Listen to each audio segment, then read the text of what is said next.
शिव ओंकाराय नमो नमः। उत्तम क्षमा मार्ग आजब भावे, सत्य शौच संयम तप त्याग उपाय है। आकिंचन ब्रह्मचर्य धर्म 10 सारे हैं। संगति दुख के प्राणी मुक्ति करता है। सुजान में लवलीन हो जब घातिया चारों मन, सर्वज्ञ बोध विराग ताको पारिया तब आपने उपदेश देत कर अनेकों भवे निज सम कर लिए। रवि ज्ञान किरण प्रकाश डालो वीर मेरे वीर, वीर मेरे वीर।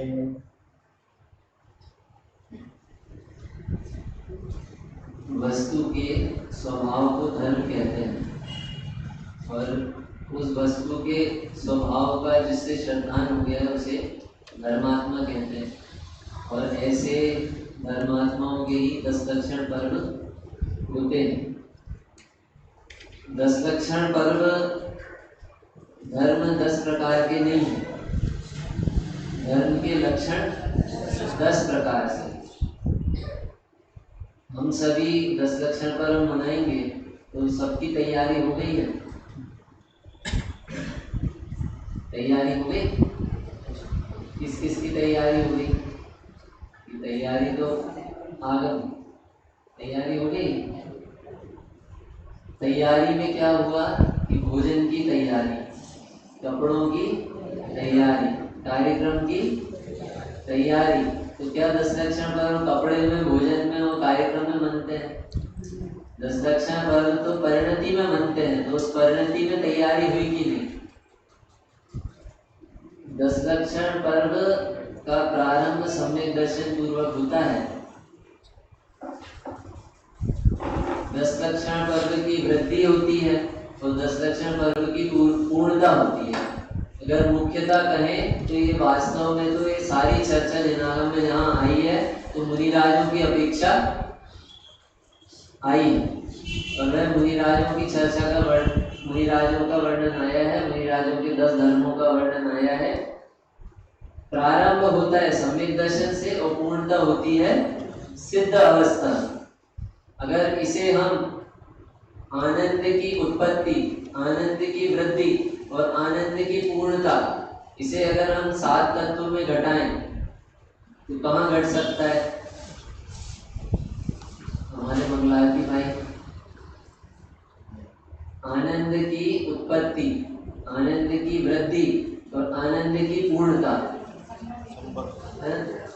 आनंद की उत्पत्ति संवर, आनंद की वृद्धि निद्रा और आनंद की पूर्णता मोक्ष। और हमने इसको स्थापित करके रखे हैं आश्रव बन में। जो हमारे शुभ अशुभ परिणाम हो रहे हैं, हमें लग रहा है कि इन्हीं परिणामों से 10 लक्षण पर्व हमारा मनेगा। तो ऐसे उन्हें आदर्श बना के, उन मुनि भगवंतों को आदर्श बना के, जिनके जीवन में ये 10 लक्षण धर्म सहज दिखते हैं, जिनका जीवन ही 10 धर्म रूप है, उन्हें आदर्श बना के हम 10 धर्मों को मनाएंगे। जैसे कोई बच्चा हो और वो बच्चा पिटाई के भय से, वो मिठाई के लोभ से पढ़ाई करे, ये पिटाई के डर से और मिठाई के लोभ से अगर वो पढ़ाई करे तो बच्चा क्या सही पढ़ाई कर रहा है? अब आप ये दोनों चीजें हटा दो, पिटाई भी हट गई और मिठाई भी हट गई। अब वो क्या करेगा?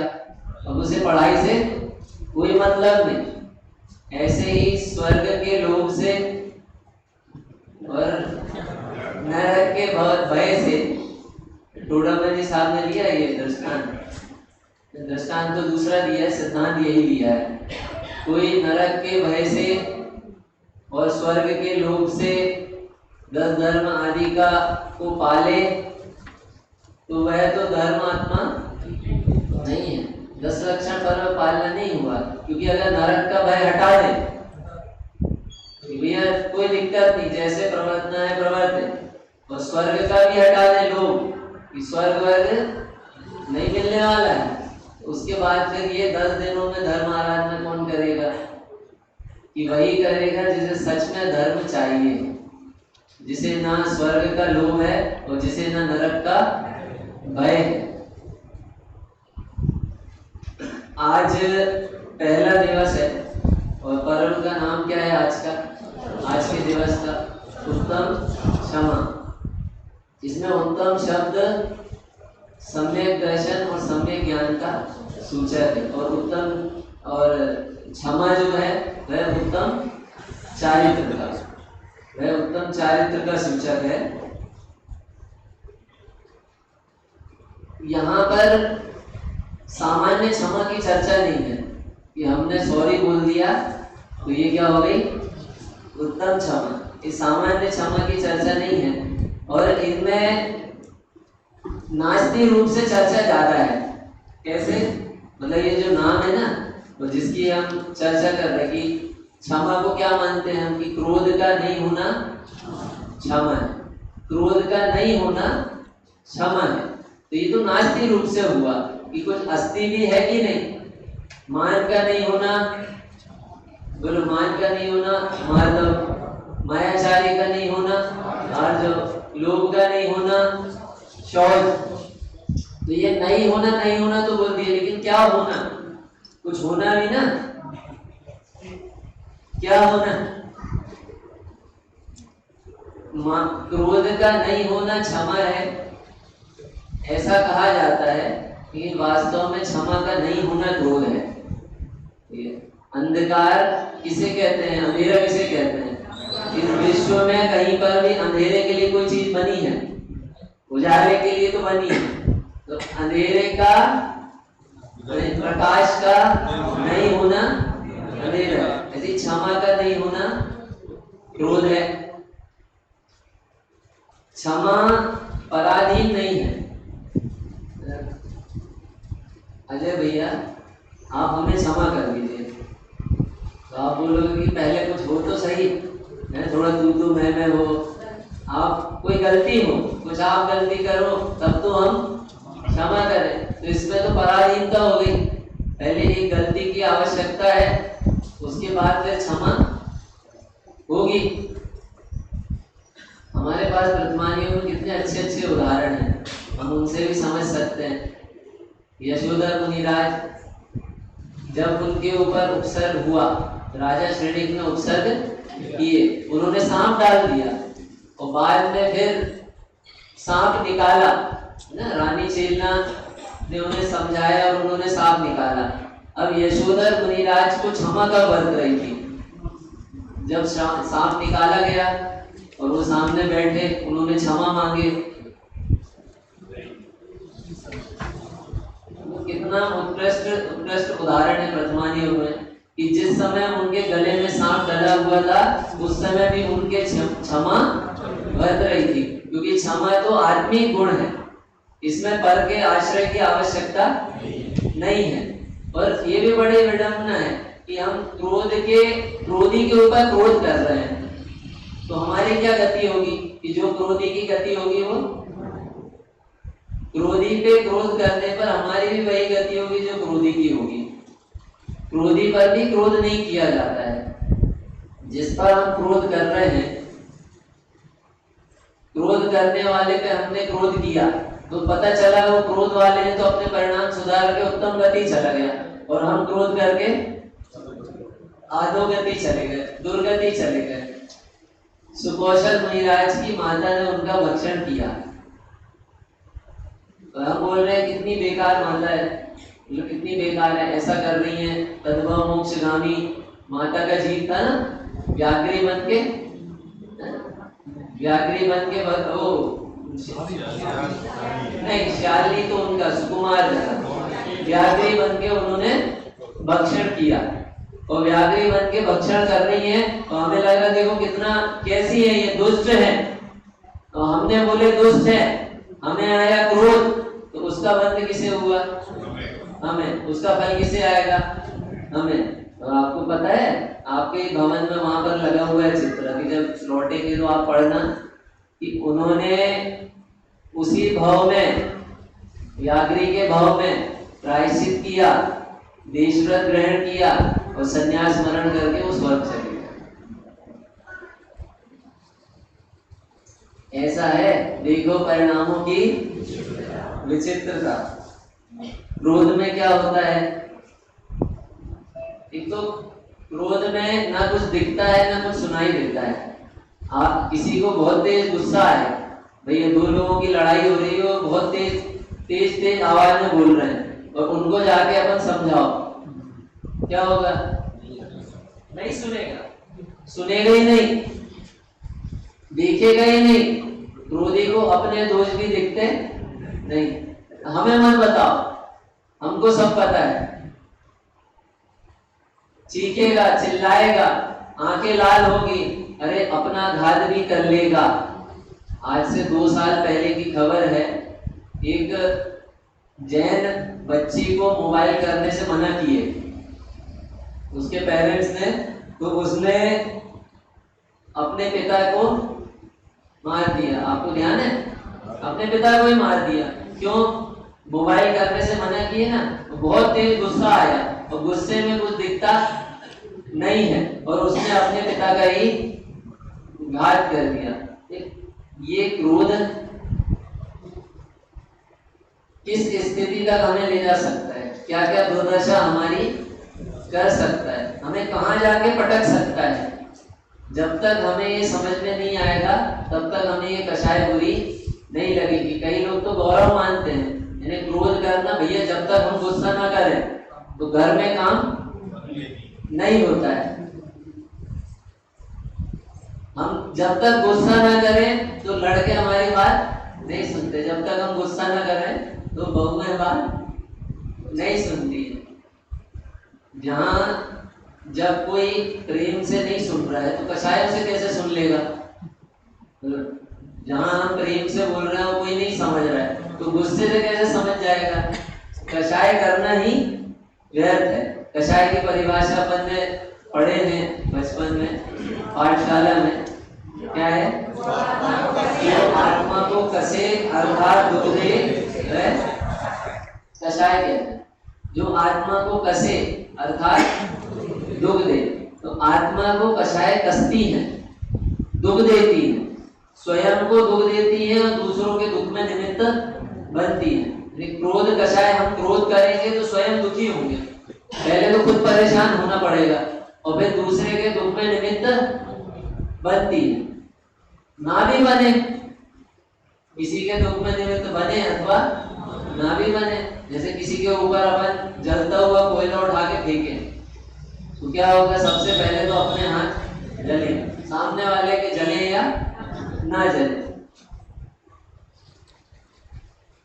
कषाय क्यों उत्पन्न होती है? तब तो उसको जीतने का उपाय बनेगा। मिथ्यात्व के कारण जब परपदार्थ इष्ट या अनिष्ट भाषित होते हैं तब कषाय उत्पन्न होती। मिथ्यात्व के कारण परपदार्थ इष्ट या अनिष्ट मालूम होते हैं। परपदार्थ कोई भी इष्ट अनिष्ट नहीं, कोई भी परिस्थिति खराब नहीं है, कोई भी व्यक्ति खराब नहीं है। अभी जिस व्यक्ति से हमको बहुत प्रेम था उसने कोई ऐसी बात बोल दिया कि हमें अच्छी नहीं लगी, तो क्या हो गया वो व्यक्ति हमारे लिए? तो वो व्यक्ति अच्छा था कि बुरा था? दो टाइप का तो व्यक्ति होगा नहीं, या तो वो हमेशा अच्छा होगा या हमेशा बुरा होगा, या सबके लिए अच्छा होगा या सबके लिए बुरा होगा। तो वहां कषाय उत्पन्न होती है जहां पदार्थों में इष्ट या अनिष्ट की बुद्धि है। अब कषाय मिटे कैसे? तो इसकी भी सुंदर परिभाषा पढ़े। तत्व ज्ञान के अभ्यास से जब परवरात इष्टिया अनिष्ट मालूम न पड़े, ना मालूम हो, तब कषाय उत्पन्न नहीं होती। तो कषाय उत्पन्न न हो इसके लिए भी तत्व ज्ञान का अभ्यास आवश्यक है। बहुत सुंदर इसके बारे में सदाशिवदास जी ने रत्न शास्त्राचार्य की वचनिका में लिखा है। हमें क्रोध किस किस परिस्थिति में आ सकता है। देखो, कोई हमको गाली दे, किसी ने हमको गाली दिया। अच्छा, गाली कहाँ, कौन सी वस्तु है, कहाँ मिलती है? किसी ने बुरा कहा, गाली दिया, तो कौन सा पदार्थ है गाली? कितनी दिया उसने? 4 दिया, 5 दिया, कितनी दिया? तो पंडित साहब कहते हैं गाली तो अवस्तु है, कोई सत्ता ही नहीं है। किसी ने बोला कि तुम गधे हो और हमने गधा हमने मान लिया तो गुस्सा आएगा, और नहीं तो गुस्सा नहीं आएगा। घर में पिताजी ने डांटे बच्चे को कि तुम किसी काम के नहीं हो, तुम ढंग से पढ़ाई नहीं करते हो, तुम जीवन में कुछ नहीं बनोगे। अब बच्चे को क्या आया? गुस्सा आया, कुछ नहीं बनेंगे हम। पाठशाला का बच्चा हो ना तो वो जोर से बोल देगा कि हम भगवान तो बनेंगे। ये तो हम पाठशाला में आज ही सीख के आए, हम भगवान तो बनेंगे। कषाय क्रोध में अंतर गर्भित यही है, पर वस्तु में इष्ट अनिष्ट की कल्पना। किसी ने हमको चांटा मार दिया, किस किस तरीके से समता रख सकते हैं? ये तो समता के पर्व हैं, ये तो आराधना के पर्व है, वैराग्य के पर्व हैं। कैसे समता रखी जा सकती है? तो सदाशिवदास जी पंडित साहब कहते हैं कि अगर किसी ने हमको चांटा मार दिया, चलो गाली में तो आपने बोल दिया अवस्तु है, ले ही ना। अब किसी ने थप्पड़ ही मार दिया तो क्या करें? अब तो लगेगा ही ना, अब तो अवस्तु नहीं है। तो विचार करो कि इसने मुझे मारा ही तो है, चांटा मारा है, डंडा मारा है, इसने मेरे प्राणों का घात तो नहीं किया। और किसी को बहुत गुस्सा आ जाए और वो प्राणों का घात कर दे, तो क्या विचारना कि किसी ना किसी दिन तो हमारे प्राण जाने ही था। ऐसे बहुत सुंदर सुंदर तर्कों से हमें समता का अभ्यास कराए। हमारे घर में रोज परिस्थितियां बनती हैं ऐसी। निर्ग्रंथ भावना में आता है, क्षण क्षण कषायों के प्रसंग ही बने जहां, मोही जनों के संग में सुख शांति हो कहां। घर में प्रति समय क्षण क्षण कषायों के प्रसंग बनते हैं और उन कषायों में हम रम जाते हैं, वही कषाय रूप हम परिणमित हो जाते हैं। क्रोध का प्रसंग बना और हम क्रोधी हो गए, गुस्सा आ गया। क्रोध का प्रसंग बने और हमें गुस्सा ना आए, तब तो हमने उत्तम क्षमा धर्म मनाए। हम अच्छे रहें इसलिए कोई व्यक्ति क्रोध ना करे, ये तो कोई बात ही नहीं है।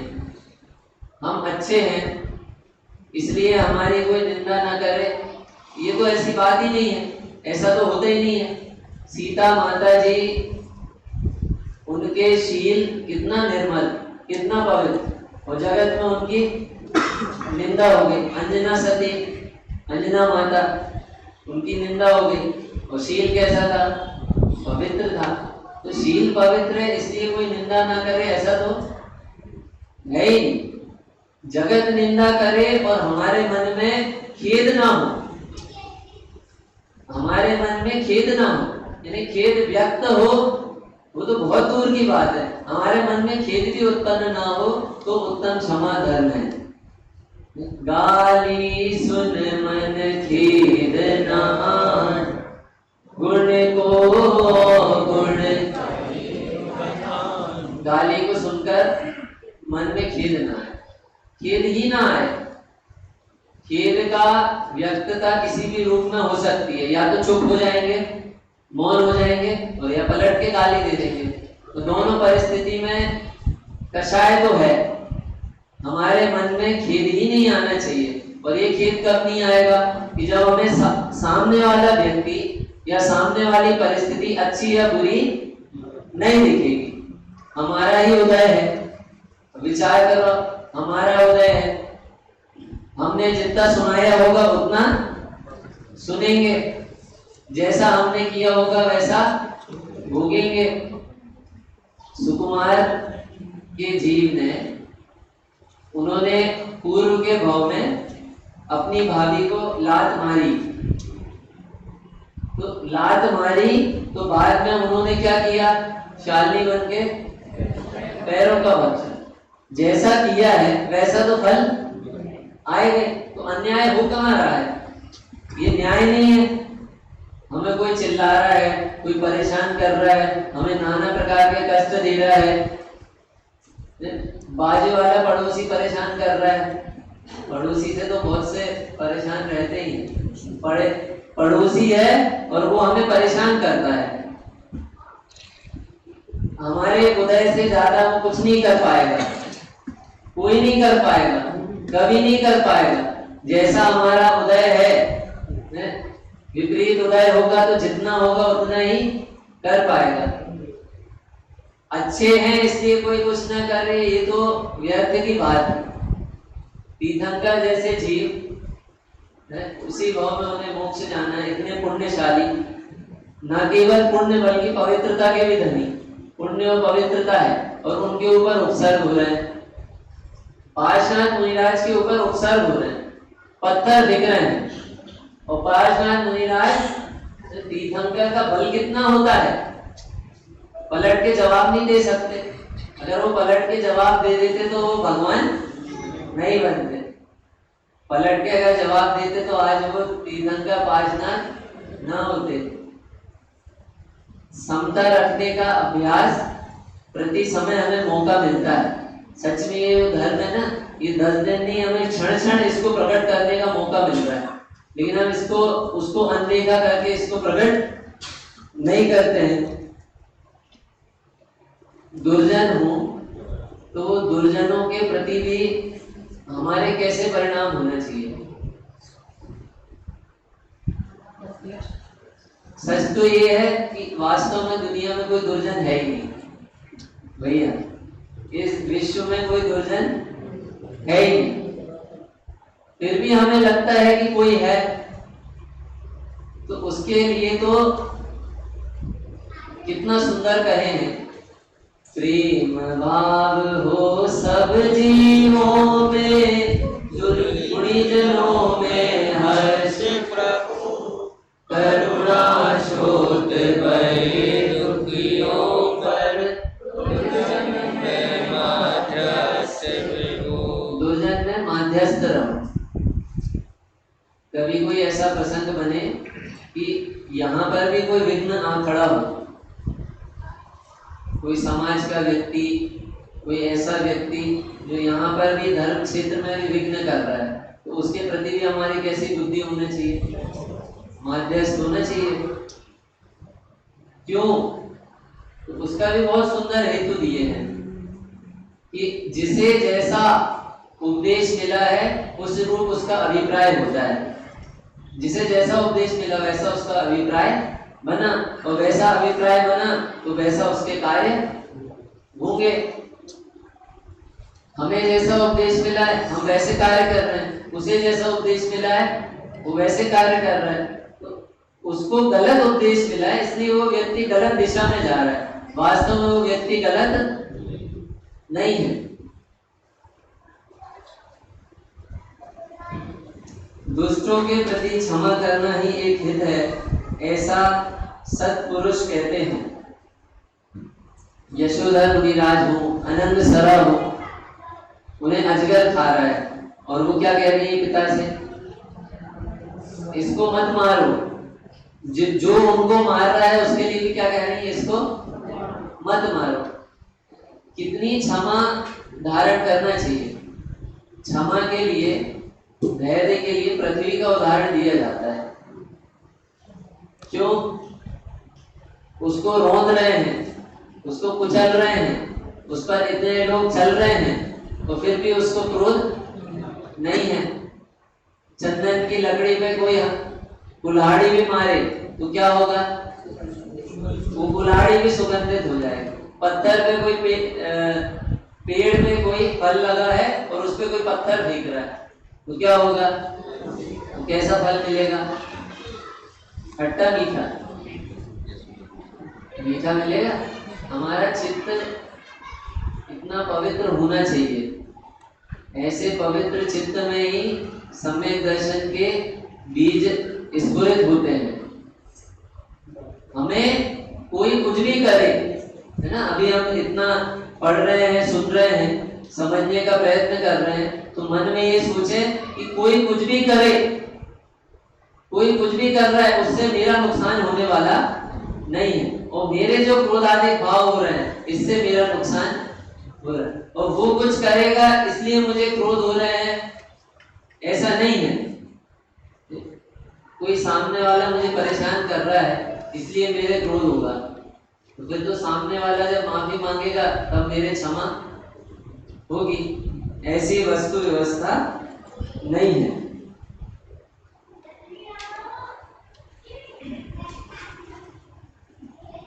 कोई ने मेरे मरण का कारण बना तो उसके लिए भी जो अभी बात कहे थे सदाशिवदास जी की, एक बात उन्होंने और ली है कि मेरा जीवन तो किसके अधीन है? आयु कर्म अधीन है। हमको ये चीज समझ में आना चाहिए और एकदम दृढ़ विश्वास हो जाना चाहिए। श्रीहान भैया, हमारा जीवन किसके अधीन है? आयु कर्म के अधीन है। इसके बहुत सारे फायदे हैं। ऊपर से परमाणु बम भी गिर जाए तो भी अगर मेरा आयु कर्म शेष है तो मैं मरूंगा नहीं। इस समय कोई कहे कि अशुद्ध औषधि ले लो, भैया बहुत बीमार हो गए हैं और अशुद्ध औषधि नहीं लोगे तो मर जाओगे।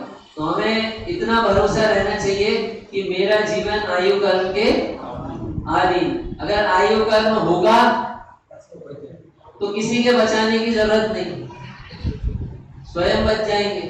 और आयु कर्म नहीं होगा तो कोई बचा नहीं सकता। ये हुआ सामान्य चर्चा। आज जो मुझे विशेष चर्चा लेना है, जिसकी मैंने दोपहर के स्वाध्याय में भी हिंट किया था, सम्यक दर्शन पूर्वक ये पर्व मनाए जाते हैं। सम्यक दर्शन जाता है तो एक कषाय और जाती है, अनंतानुबंधी कषाय। अनंतानुबंधी कषाय जाती है और कुछ ऐसे कारण हैं जिससे अनंतानुबंधी कषाय बन रही है, जिसको संत लाल कबीर ने, जिन्होंने सिद्ध चक्र का बड़ा विधान लिखा है, उन्होंने इसके विषय में लिया है। तो अपन एक एक दिन कुछ समय इसकी चर्चा करेंगे। तो बहुत सारी गलतियां हमें अपनी भी समझ में आएंगी। क्रोध जिसे हम अनंतानुबंधी कर रहे हैं, अनंतानुबंधी क्रोध जो हमारे जीवन में हो रहा है और हमें समझ में नहीं आ रहा है कि ये वास्तव में अनंतानुबंधी क्रोध है। इससे हम अनंतानुबंधी माने क्या? जो हमें अनंत संसार में ले जाके पटक दे, जो हमें अनंत दुख देगा। इसके लिए उन्होंने 2 लाइन लिखे, बहुत सुंदर। धर्म मार्ग में उपजे रोष, उदय भय मिथ्यात्व सदोष, यह अनंत अनुबंध निवार, भय सिद्ध प्रणमु सुखकार। हमें अनंतानुबंधी का कोई ऐसा लक्षण बनाना पड़ेगा कि जिससे जिनके अनंतानुबंधी नहीं है, जिनके सम्यक दर्शन है, उनमें हमें वो लक्षण मिल जाए। अगर हम कहें कि गुस्सा करने को क्रोध है और यही अनंतानुबंधी क्रोध है, तो प्रथमानी योग में कितने सारे जीव ऐसे मिलेंगे जो युद्ध करते हुए भी देखे जा रहे हैं, युद्ध कर रहे हैं। और हमने कहा कि अगर ये अनंतानुबंधी क्रोध है तो फिर वो तो कैसे कहलाएंगे? मिथ्या दृष्टि कहलाएंगे। भरत चक्रवर्ती और बाहुबली जो उनके जो बनाव बना, तो उस समय हम क्या कहेंगे? भरत चक्रवर्ती भी तद्भव मोक्षगामी, बाहुबली स्वामी भी तद्भव मोक्षगामी। उनके जो कषाय हो रही वो कैसी है? क्या अनंतानुबंधी है? नहीं। अनंतानुबंधी क्या है? धर्म मार्ग में उपजे रोष, धर्म मार्ग में रोष का उपज जाना। यहाँ कुछ बुरा लगा तो बोल दिए कि अब हम कल से पूजन में, कल से हम स्वाध्याय में अनंतानुबंधी कषाय है, मिटाना है ना हमें। ये कुछ भी हो जाए हम ये स्थान को छोड़ेंगे, कुछ भी हो जाए। और वो कब तक नहीं छोड़ेंगे, उसकी सीमा क्या है? अंतिम सीमा क्या है? कि हमारे प्राण चले जाएं तो भी हम इसे छोड़ेंगे नहीं। ऐसे हुए भी है कि नहीं जी? प्राणों का बलिदान दे दिया, लेकिन धर्म का प्रेम, अगर हम धर्म क्षेत्र से, धर्मायतन से, धर्मात्माओं से दूर होते हैं, इसका मतलब हमारे अंतरंग में धर्म का प्रेम तो नहीं है। हमें जिसका प्रेम था वो पूरा नहीं हुआ, इसलिए हम हट गए। या तो हमें मान सम्मान प्रतिष्ठा चाहिए था, कोई हमें पूछे, या और कोई प्रेम था वो हमारा पूरा नहीं हुआ, इसलिए हम धर्म क्षेत्र से दूर हो गए। धर्म क्षेत्र में उपजे रोष, धर्म क्षेत्र में गुस्सा उपजा, धर्म क्षेत्र में क्रोध आया, धर्मायतन से दूर हुए, तो ये कौन सी कषाय है? ये अनंतानुबंधी। क्या करेगी? अनंत संसार, कितना दुख, अनंत दुख। ये समझ में आ जाए ना, तो हम धर्म क्षेत्र से कभी किसी परिस्थिति में, किसी व्यक्ति के कारण कभी हम धर्म क्षेत्र से दूर नहीं होंगे। जहाँ वात्सल्य है ना, वहां पर तो बड़ी बड़ी गलतियां भी क्षमा हो जाती हैं, छोड़ देते हैं, वो गलती पे ध्यान ही नहीं जाता है। आप देखो, कभी बच्चा गाड़ी गिरा दे, अपने घर का बच्चा हो, गुड़िया हो, बिटिया हो, वो गाड़ी उसके हाथ से, वो गाड़ी चला रही थी, वो गाड़ी से वो गिर गए, तो अब क्या पूछेंगे उससे? और हमारे यहाँ का नौकर ले गया, तो नौकर ने गाड़ी गिरा दी, अब क्या पूछेंगे? देखो, लड़की के हाथ से, लड़के के हाथ से गाड़ी गिरी, तो हम पूछ रहे हैं कि चोट तो नहीं आई, कहीं लग तो नहीं गया? और नौकर ने गिरा दिया तो हम पूछ रहे हैं टूट तो नहीं गई? इंडिकेटर देखो, बाहर निकल के, दुकान से बाहर निकल के, घर से बाहर निकल के, आगे पीछे से नौकर को चेक नहीं करेंगे कि आगे पीछे से कहीं उसको तो नहीं लग गई। क्यों? जहां पर वात्सल्य है वहां पर बड़ी बड़ी गलतियां, भैया बड़ी बड़ी गलतियां, कितनी बड़ी बड़ी गलतियां हो जाती है, माता पिता क्षमा करते हैं। क्यों? वात्सल्य है। वो किसी साधारण से गलती हो जाए तो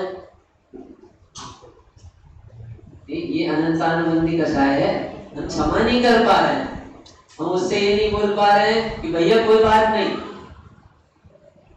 सच बात में तक बुरा लग जाता है। किसी ने हमको सच बोल दिया कि तुम मंदिर क्यों नहीं आते हो, बताओ, ऐसा कह दिया हमसे, तो कैसा कहें?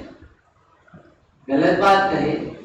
अगर मंदिर आप आएंगे, स्वाध्याय सुनने का बोले, स्वाध्याय सुनने आएंगे, तो वो साधारणी का क्या भला हो जाएगा?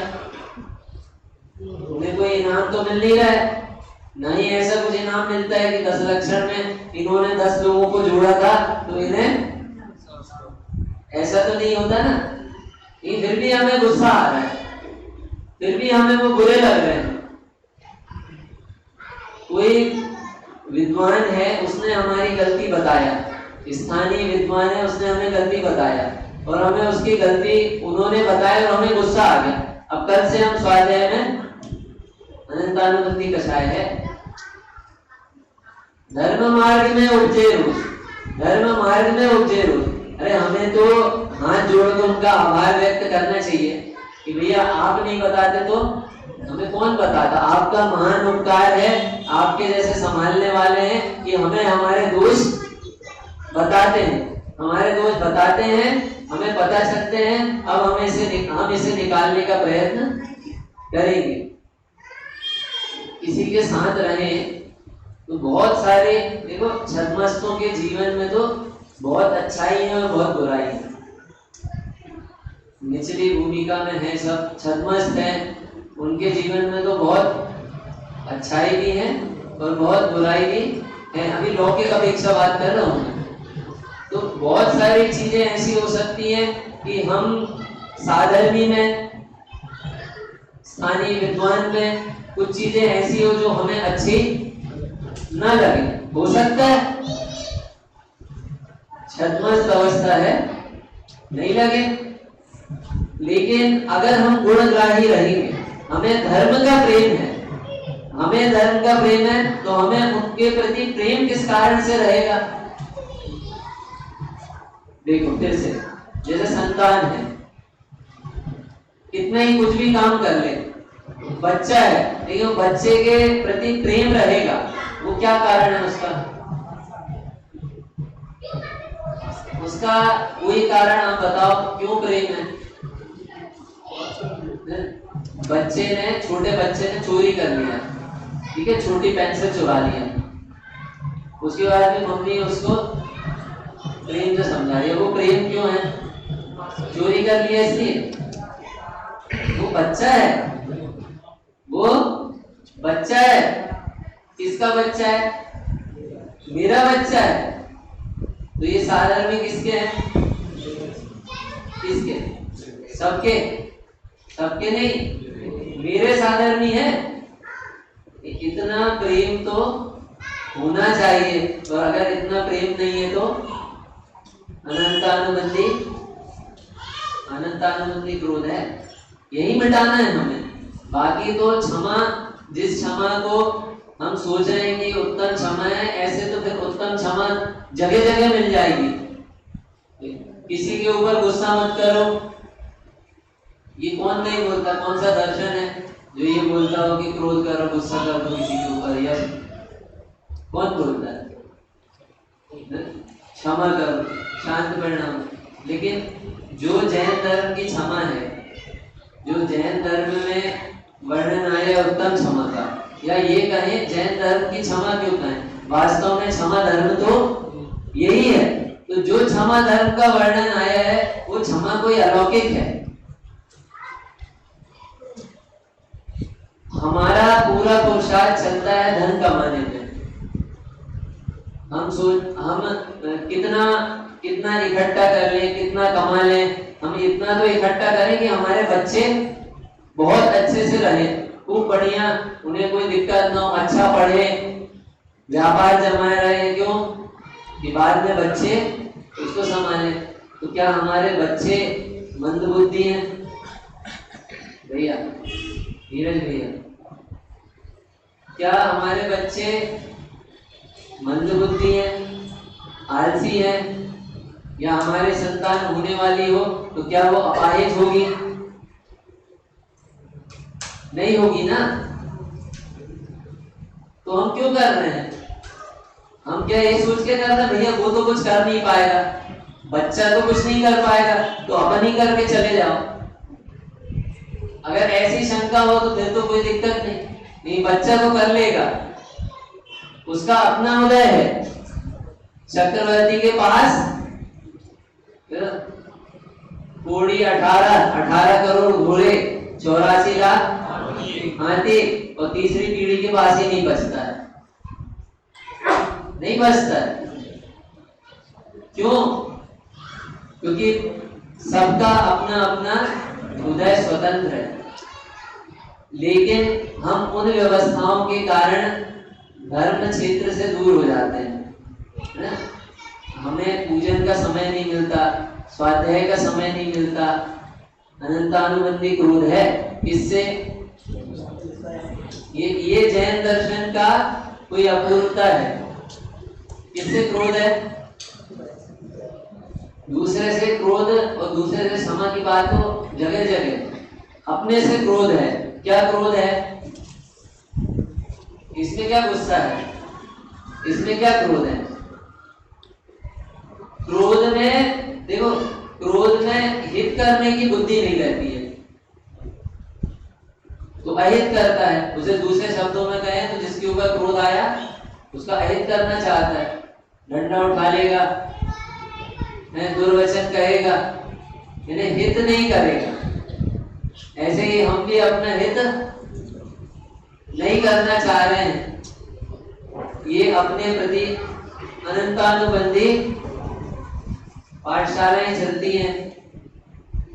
पाठशाला में हमें अपनी संतान को पहुंचाना चाहिए। देखो, ऐसा विश्व में कोई बाजार नहीं है जहां पर समाधि मरण करवाने वाले मिलते हैं। भैया कुछ हो तो बता दो, आप कहीं है? हमें समाधि मरण करना है तो हमें क्या करना पड़ेगा? हमें अपने बच्चे को ही संस्कृत करना पड़ेगा इस तत्व ज्ञान के संस्कार से। समाधि मरण में अंत समय में सबसे ज्यादा मोह बढ़ाने वाले परिजन ही होते हैं, और अगर उनके पास तत्व ज्ञान की विद्या हो तो वो मोह को मिटाएंगे, घटाएंगे और मिटाएंगे। सबसे ज्यादा मोह बढ़ाते हैं। पास में जाके बैठेंगे तो यही बोलेंगे कि अब पापा तुम्हारे बाद हम का होगा, तुम्हारे बाद क्या होगा, दुकान का क्या होगा, इतना उधार ले लिए हो, इतना कर्जा है, कैसे पटाएंगे, कैसे चुकाएंगे, बोलो। और नाना प्रकार की बातें। शरीर में तकलीफ हो रही है, शांति रखो, शांति रखो, रमोकार मत पढ़ो, रमोकार मत पढ़ो। शरीर की तकलीफ दूर किससे होगी? क्या रमोकार मन से तकलीफ दूर होगी? बोलो, रमोकार मंत्र से तकलीफ दूर होगी कि भेद ज्ञान से तकलीफ दूर होगी?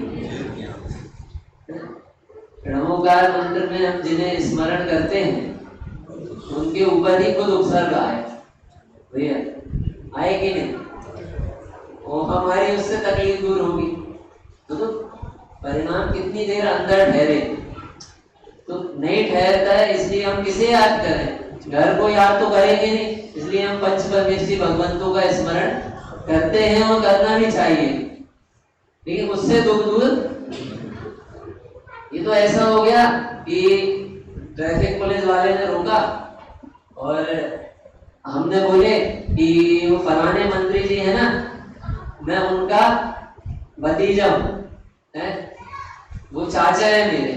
तो बोलेंगे कि बेटा अभी उन्हीं मंत्री जी का लास्ट में चालान कटा है, ये जो चालान कटा है ना ये उनका कटा है, और तुम सोच रहे हो उनके भरोसे हमारा चालान नहीं कटेगा। स्वयं उन्हीं भगवंतों पर उपसर्ग हुए। अब विचार करें कि उन्होंने उस उपसर्ग के समय में कैसे समता रखे, तो हमें भी समता देने वाला कौन है? वही है, वही तत्व ज्ञान है, वही वेद विज्ञान है।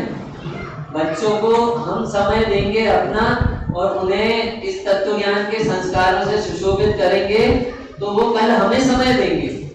आज हम उन्हें समय नहीं देंगे तो कल वो हमें समय नहीं देंगे। हमने सारा समय और अपना समर्पण, बुद्धि, शक्ति सब धन कमाने में, भोग विलासता की चीजों पे खर्च कर दी, तो बाद में फिर उनका भी मन क्या होगा? उदय वैसे ही आएगा ना, जैसा माने हैं वैसे ही तो उदय आएगा, तो हमें भी वही फल मिलेगा। बच्चों को धार्मिक संस्थानों में भी पढ़ाने के लिए भेजना चाहिए। मतलब वो बच्चों के माता पिता तो महाभाग्यवान हैं जिन्होंने अपने बच्चों को धर्म की शिक्षा दी है, उन्होंने भगवान बनने की शिक्षा दी है। इंजीनियर, डॉक्टर, आईएएस, आईपीएस ये सब बनना तो उदयाधीन है। अच्छे अच्छे कॉलेजों के पढ़े हुए भी, भैया अच्छे अच्छे कॉलेजों से पढ़े हुए भी अभी जब चपरासी की पोस्ट निकलती है ना तो वो उसको भरते रहते हैं। तो इससे कुछ नहीं फर्क पड़ता। हमें तो वो पढ़ाई करवाना है बच्चों के भी जिससे वो भगवान बने, जिससे उनका दुख मिटे। इन सब साधनों से दुख दूर मिटने वाला नहीं है। इन्हीं साधनों के बीच में वो डिप्रेस होंगे और दुखी भी होंगे। इन साधनों से उनका दुख दूर होने वाला नहीं है। ऐसा ये उत्तम क्षमा धर्म है, उत्तम क्षमा धर्म अनंतानुबंधी कषाय की अपन चर्चा करें। अनंतानुबंधी कषाय जाती है किसके साथ? मिथ्यात्व के साथ। और मिथ्यात्व को सरल भाषा में कहें तो क्या है? उल्टी मान्यता, विपरीत मान्यता। अब वो विपरीत मान्यता सात तत्वों में भी है और जगह जगह है, जगह जगह है। उस जगह जगह में जो विपरीत मान्यता है वो भी सात तत्व के अंतर्गत हो जाती है। ऐसी विपरीत मान्यता को जब तक नहीं मिटाएंगे तब तक हमारे उत्तम क्षमा धर्म प्रकट होने वाला नहीं है। ये अनंतानुबंधी की जब ये चर्चा मैंने पढ़ा था, जब हमारे यहाँ पर सिद्ध चक्र विधान हुआ था, इतनी गजब की चर्चा है। यानी ये ऐसा, ये पढ़ने पर समझ में आता है कि ज्ञानियों के अनंतानुबंधी का शायद क्यों नहीं है, सबसे दूर हो जाएंगे वो है। चाहे मित्र तात सुत नारी सब रूठ जाओ, कुटुंब कबीला परिवार रूठ जाइए।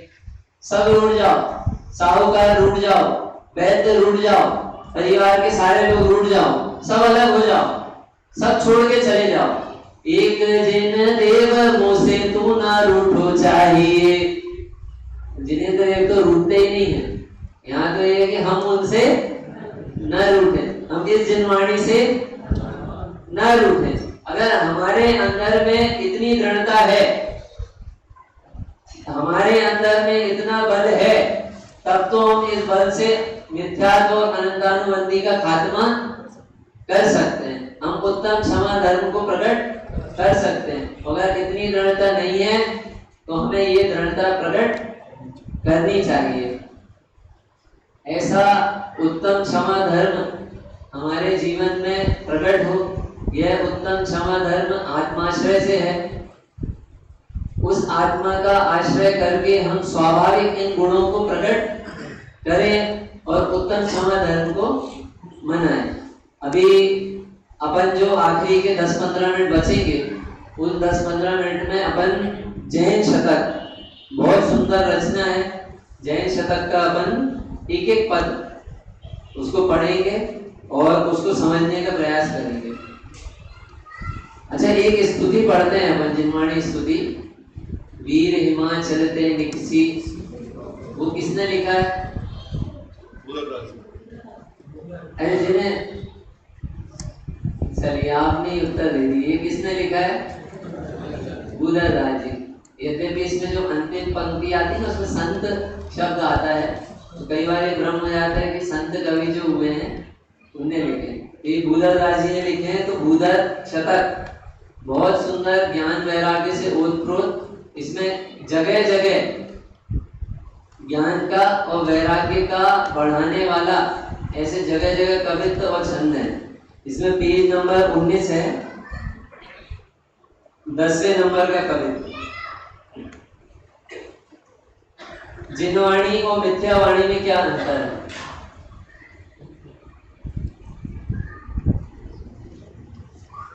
कैसे कर कीत की कनीर एक कही जाए, आंख दूध गाय दूध अंतर कनीर है। चलो फिर से पढ़ते हैं सब एक साथ। कैसे कर कीत की कनीर एक कही जाए, आंख दूध गाय दूध अंतर कनीर है। पीरी हो तेरी प्रेमारी से करे कंचन की, कहाँ कागवाणी कहाँ कोयल की देर है। कहाँ भान भारो कहाँ आतिया विचारो, कहाँ खूनों को उजारो कहाँ मावस अंधेर है। अच्छे चोरी पार की निहार में ज्ञानी के करी, जेने बहने और बहने इतनों ही फेर है। जिनवाणी में और मिथ्यावाणी में कितना अंतर है? जो यहाँ पर जिन्हें तो भगवान की वाणी पढ़ी जाती है और जो जगत में नाना प्रकार की वाणी विख्यात है, इन दोनों में कितना अंतर है, कितना अंतर है। देखो, कैसे कर केत की कनेर एक कही जाए, केत की यानी केवड़ा और कनेर, इन दोनों को कैसा एक कहा जाए। आग दूध गाय दूध अंतर घनेर है, अकोड़े है ना, क्या बोलते हैं, अकौवा है ना, अकौवे का दूध और गाय का दूध, इन दोनों में अंतर है कि नहीं है। इतना अंतर है तो बाद में बोलेंगे कितना अंतर है इसमें, थोड़ा बहुत। गाय का दूध नहीं मिल पा रहा है तो क्या होगा, पीरी हो तेरी पे नरिस करे कंचन की। पीतल कैसा होता है, पीला, और सोना कैसा होता है, पीला। तो अपने को 54,000 रुपए में एक तोला क्या खरीदना है, सोने लेंगे, नहीं चलेगा पीला। अरे पीला है ना दोनों, थोड़ा अंतर है उसमें, पलाश थोड़ा अंतर है। कहाँ कागवाणी कहाँ कोयल की टेर है, कहाँ कागवाणी, कौवे और कोयल एक से दिखते हैं और बोलते हैं तो कितना अंतर है, बहुत अंतर है, थोड़ा बहुत अंतर नहीं है, बहुत अंतर है। कहाँ मन मारो कहाँ आगे आवे चारो, कहाँ सूरज और जुगनू, कितना अंतर है, थोड़ा बहुत अंतर नहीं है। ये एक तरह से बिल्कुल उल्टे ही हैं। जो ठगता है तो सोने का व्यापारी कोई ठग रहा है तो वो क्या दे देता है उसकी जगह, पीतल पकड़ा दिया। तो क्या है, दोनों में बिल्कुल अंतर है, बिल्कुल। सोना पीतल नहीं है और पीतल सोना नहीं है।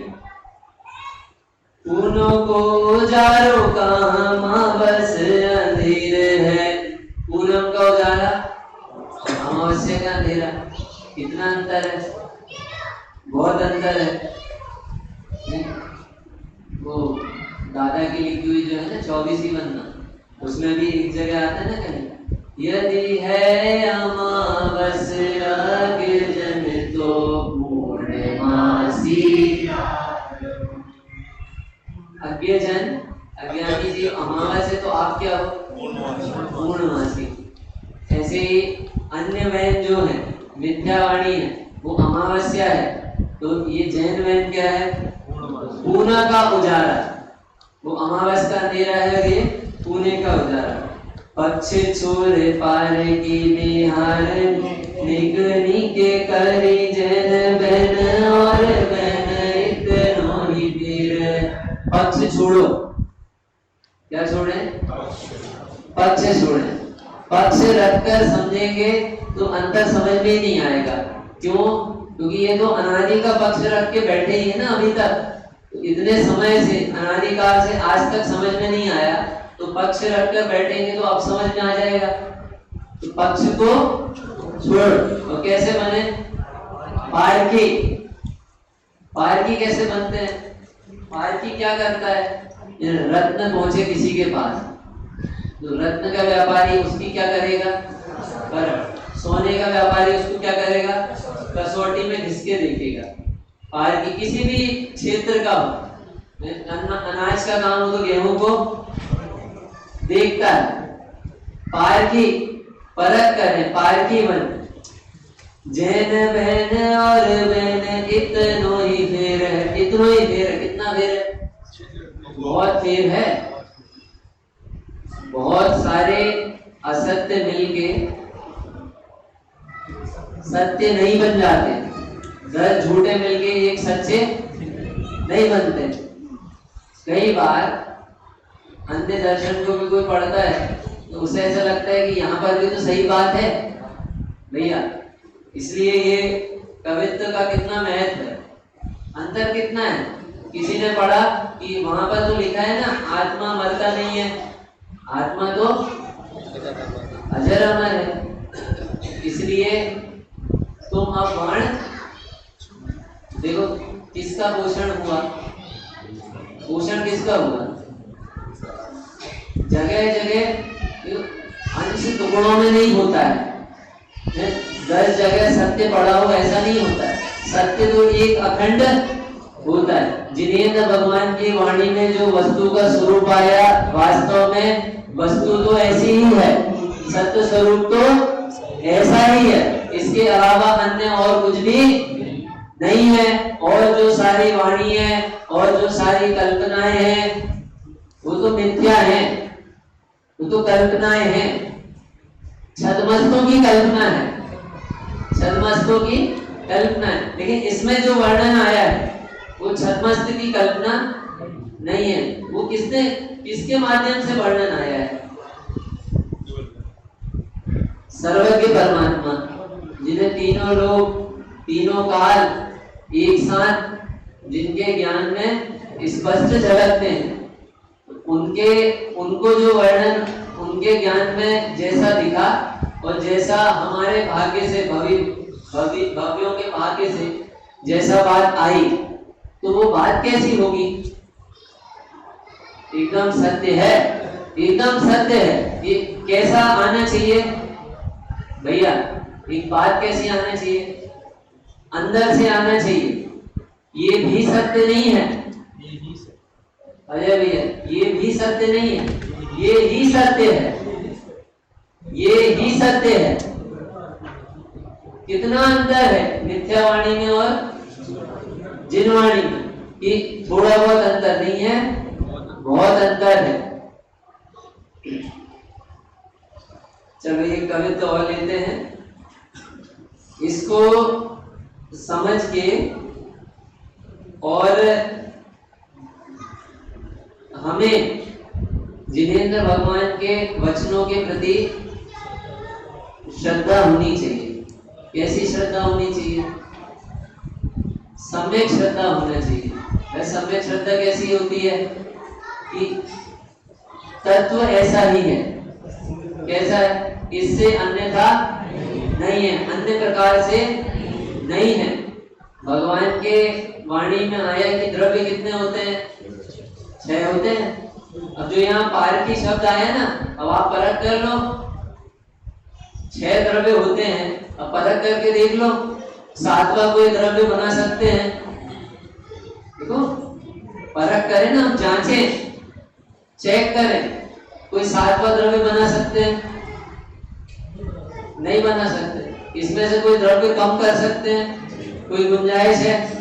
जब उसका स्वरूप पढ़ेंगे तो हमें समझ में आएगा कि कोई द्रव्य कम करने की गुंजाइश नहीं। फिर इस जगत में देखेंगे तो इन 6 द्रव्य के अलावा और कुछ नहीं है, तो समझ में आएगा कि सच में स्वरूप तो ऐसे ही। तो हम परीक्षा कर सकते हैं कि नहीं, पारखी बनना है, परीक्षा हम कर सकते हैं कि नहीं, कर सकते हैं। जिनेंद्र भगवान के वचनों की परीक्षा कर सकते हैं कि नहीं। इसमें 2 बातें हैं, हम किसी को सही और किसी को गलत ठहराने के उद्देश्य से अंदर में पक्ष लेके कषाय रख के अगर हम कर रहे हैं तो परीक्षा गलत। लेकिन सत्य स्वरूप जानने के लिए हम परीक्षा कर रहे हैं तो वो बिल्कुल भी गलत नहीं है। ऐसी परीक्षा तो हमारे आचार्य ने करी है, करिए कि नहीं, समंत्रवज आचार्य ने, आप तुम्ही मानसा में करिए कि नहीं, देव की परीक्षा करिए।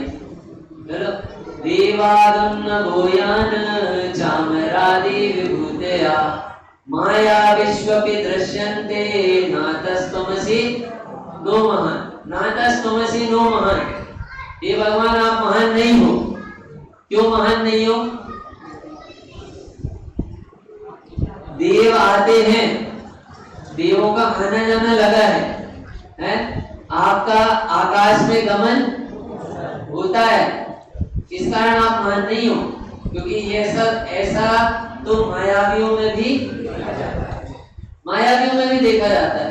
आपकी महानता का कारण ये नहीं है।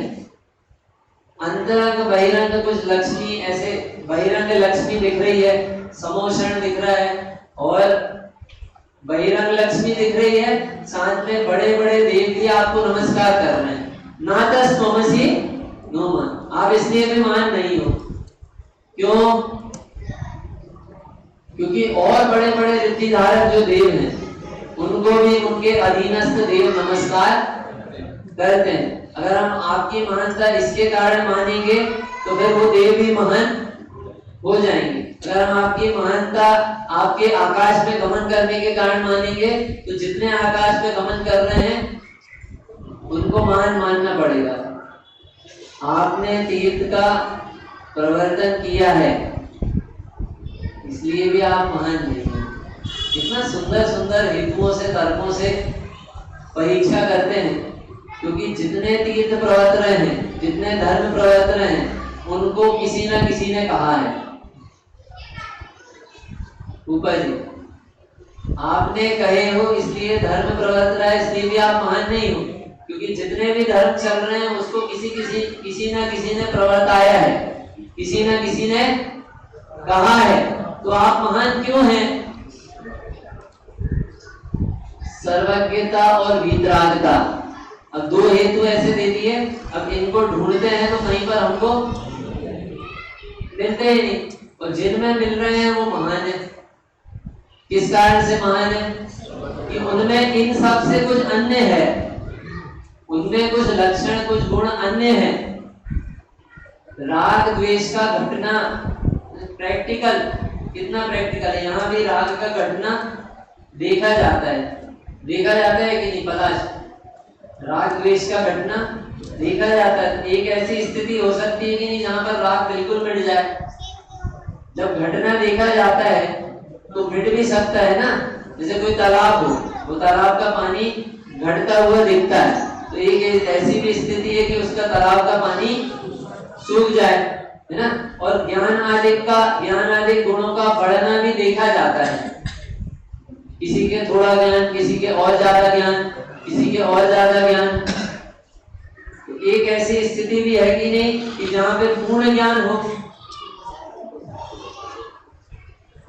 जहां रागादिक दोषों का घटना देखा जाता है, तो जहां पर वो मिट गए वो कौन हो गए? वीतरागी। और ज्ञान आदि गुणों का बढ़ना भी देखा जाता है, तो जिनके पूर्ण ज्ञान प्रकट है वो कौन हो गए? सर्वज्ञ। तो इसलिए ये वीतरागी और सर्वज्ञता, वीतरागता और सर्वज्ञता, ये दो गुण ऐसे हैं जो हमें आप में दिखते हैं। तो परीक्षा किए और परीक्षा करे, तो परीक्षा करने से उन्हें जो समझ में आया, उनके जो श्रद्धान में निर्मलता हुई है, हम परीक्षा करेंगे, हमारे श्रद्धान में जो निर्मलता होगी, उस निर्मलता के साथ ही इन 10 धर्मों का प्रारंभ होगा। तो हम जैन बहन में और मिथ्या बहन में भारी अंतर है, ये समझ के हमें जिनेंद्र भगवान की वाणी का श्रद्धान हो और हम इसमें नित्य प्रवृत्त है, हमारी बुद्धि इसके अभ्यास में लगे। इसी मंगल भावना के साथ सहजानंदी अविनाशी में आत्म स्वरूप, सहजानंदी शोध स्वरूपी, अविनाशी में आत्म स्वरूप, सहजानंदी शोध स्वरूपी, अविनाशी